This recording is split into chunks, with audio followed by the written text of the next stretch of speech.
காலையிலேயே வானம் நம்மளை வச்சு செஞ்சிருச்சுனே சொல்லலாங்க. 8 மணி நேரம் பண்ண வேண்டிய வேலையை 2 மணி நேரத்தில் பண்ணி முடிச்சிருந்தோம். என்னாச்சுன்னு வீடியோ ஸ்கிப் பண்ணாமல் பாருங்கள், உங்களுக்கே தெரியும்.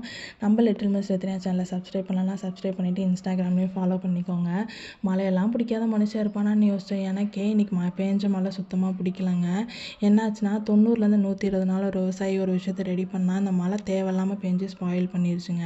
ஸோ என்னாச்சுன்னு நீங்கள் கேட்கறது எனக்கு நல்லாவே புரியுது. அதுக்கு முன்னாடி நம்ம கோழி ஷெட்டில் போய் வேக்சின் போட்டோம் இல்லையா? ஸோ கோழியெல்லாம் எப்படி இருக்குது நம்ம லிட்டில் மிஸ் செக் பண்ண போயிருந்தாங்க. நம்ம ரித்தன்யாவும் ஹாப்பி. ஸோ கோழியெல்லாம் பயங்கர ஆக்டிவாக ஜாலியாக இருந்துச்சு. ஸோ தண்ணி தீவனம்லாம் மாற்றினதுக்கப்புறம் ஃபுட்டெல்லாம் வந்து என்ஜாய் பண்ணிகிட்டு இருந்துச்சு. நம்ம லிட்டில் மிஸ்ஸும் ஓகேம்மா காலையிலே வேலையெல்லாம் முடிஞ்சு நான் ரெஸ்ட் எடுக்கிறேன்னு சொல்லிட்டு நல்லா கயிறு கட்டில் மல்லாக்கப்படுத்திட்டு வானத்தை பார்த்து என்ஜாய் பண்ணி ரெஸ்ட் எடுத்துகிட்டு இருந்தாங்க. அங்கே தாங்க பிரச்சனையே. ஸோ வானம் வந்து நல்லா மோடம் கட்டிட்டு மழை வர மாதிரி ஆயிடுச்சு. நம்ம ஸ்வீட் கார்ன் பாப்கார்ன்லாம் சாப்பிட்ருக்கோம்ல, அது எவ்வளோ டேஸ்ட்டாக இருக்கும். அதுக்கு பின்னாடி ஒரு விவசாயம் படுற கஷ்டத்தையும் நம்ம தெரிஞ்சுக்கணுங்க.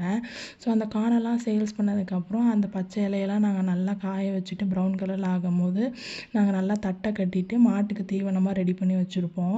ஸோ மழை வர ஸ்டார்ட் ஆனதுனால திருப்பி நனைஞ்சிட்டா எல்லாமே வேஸ்ட்டுன்னு சொல்லி தார்பாயெல்லாம் போட்டு ரெடி பண்ணி வச்சுருந்தோம்.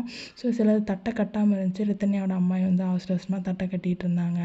ஸோ வந்து டிராக்டர் வரதுக்கு முன்னாடியே மேக்ஸிமம் ரெடி பண்ணிடலான்னு பார்த்தோம். அதுக்குள்ள டிராக்டரும் வந்துருச்சு. ஸோ எல்லாமே எடுத்துகிட்டு போய் சேவ் பண்ணிகிட்டு இருந்தோம். ஸோ நான் சொல்லப்போனால் 8 மணி நேரம் பார்க்க வேண்டிய வேலையை அவசர அவசரமாக 2 மணி நேரத்தில் பண்ணிகிட்டு இருந்தோம். 10ல் 3 பங்கு சொல்லலாம். அவ்வளோதான் நாங்கள் வந்து சேவ் பண்ணோம். மற்றெல்லாம் நனைஞ்சிருச்சு. திருப்பி காய வச்சு திருப்பி தட்டை கட்டி எடுத்து போய் சேவ் பண்ணணும்.